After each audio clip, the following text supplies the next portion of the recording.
ఈరోజు ఆంధ్రప్రదేశ్ వ్యాప్తంగా టికెట్ల గోల హడావుడి నడుస్తూ ఉంది.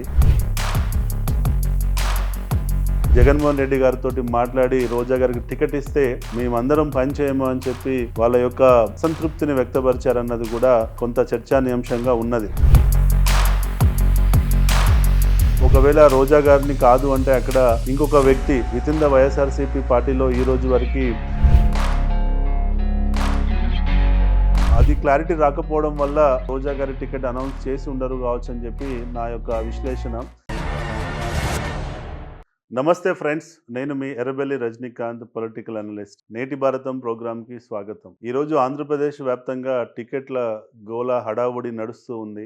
వైఎస్ఆర్సీపీ పార్టీ ఇప్పటికే ఒక 100 నియోజకవర్గాలలో టికెట్ అనౌన్స్ చేశారు. కానీ నగరి కాన్స్టిట్యున్సీలో మాత్రం ఈ రోజు వరకు కూడా రోజా గారి టికెట్ అనౌన్స్ కాలేదు. సో మొత్తం ఎక్కడ చూసినా సోషల్ మీడియాలో జరుగుతున్న చర్చ ఏంటంటే, ఇంత హై పాపులారిటీ ఉన్నటువంటి రోజా గారికి ఎందుకు టికెట్ ఇంకా ఇవ్వలేకపోతున్నారు? టికెట్ మార్చే ఆలోచన ఏమైనా ఉందా? ఇప్పటికే కొంతమంది మినిస్టర్లు, ఫర్ ఎగ్జాంపుల్ ఉషాశ్రీ చరణ్ గారిని కళ్యాణ్ దుర్గం నుంచి పెనుకొండకు మార్చడం, ఇట్లా వివిధ స్థాయిలో మారుస్తున్నారు. కానీ రోజా గారికి మాత్రం ఇంతవరకు అయితే కాన్స్టిట్యున్సీ మారుస్తున్నారా, లేదంటే తనను పక్కకు పెట్టి వేరే వాళ్ళకి టికెట్ ఇస్తున్నారా అనేది విషయంలో క్లారిటీ రాకపోవడం చాలా చర్చానీయాంశం అయింది. సో దానిపై నా యొక్క చిన్న అభిప్రాయం చెప్పాలన్న ఉద్దేశంతో వీడియోని చేస్తున్నాను. సో నాకున్నంత అవగాహన ప్రకారం ఏంటంటే, ప్రస్తుతం జగన్మోహన్ రెడ్డి గారి సర్వేలలో కానీ ఎక్కడైనా కానీ కొంత నగరిలో రోజా గారిపై వ్యతిరేకత ఉందన్నది వాస్తవం. అంతేకాకుండా సర్వేలలోనే కాకుండా కొంత కాన్స్టిట్యున్సీలో కూడా కొంతమంది నాయకులు రోజా గారి వల్ల ఇబ్బందిగా ఏర్పడి ఒక గ్రూపుగా ఏర్పడి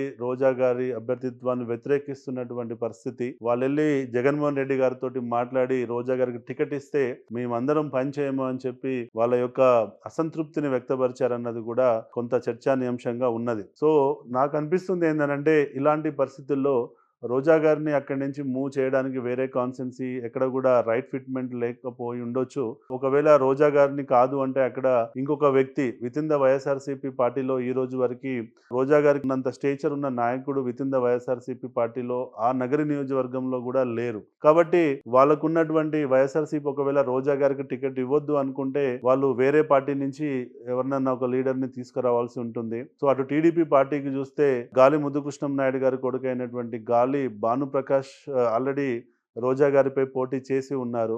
బట్ అతని టికెట్ ఆల్రెడీ టీడీపీలో కన్ఫర్మ్ అయిపోయింది. సో అలా కన్ఫర్మ్ అయిపోయిన తర్వాత టీడీపీ నుంచి ఆయన వచ్చే పరిస్థితి ఉండకపోవచ్చు గాలి భానుప్రకాష్. కాబట్టి అక్కడ ఉన్నటువంటి ఆప్షన్స్ ఏంటంటే, ఒకటి అశోక్ రాజు గారు అని చెప్పి ఒకతను టీడీపీ నుంచి సీరియస్ గా చాలాసార్లు ప్రయత్నం చేశారు, కానీ తనకు అవకాశం దక్కలేదు అశోక్ రాజు గారికి.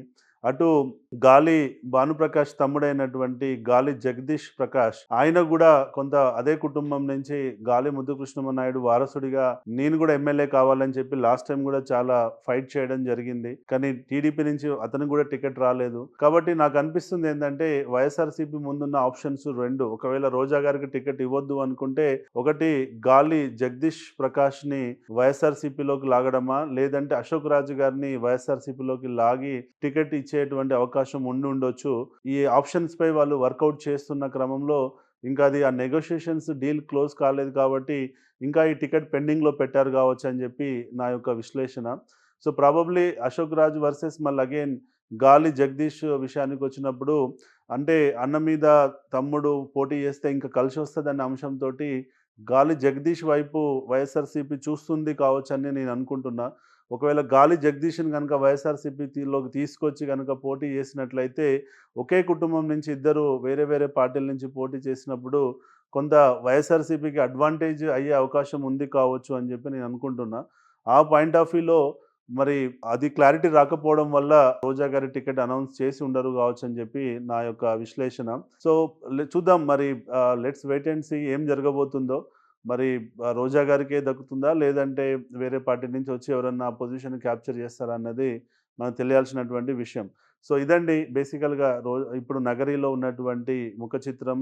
దీనికోసం మనం we have to wait and see. Thanks for this watching video. Kindly share this video to everyone. మీ యొక్క అభిప్రాయాన్ని కూడా, అంటే రోజా గారికి ఇస్తే బాగుంటుందా లేదా అనేది కూడా మీ అభిప్రాయాన్ని కూడా కామెంట్ రూపంలో తెలియచేయండి.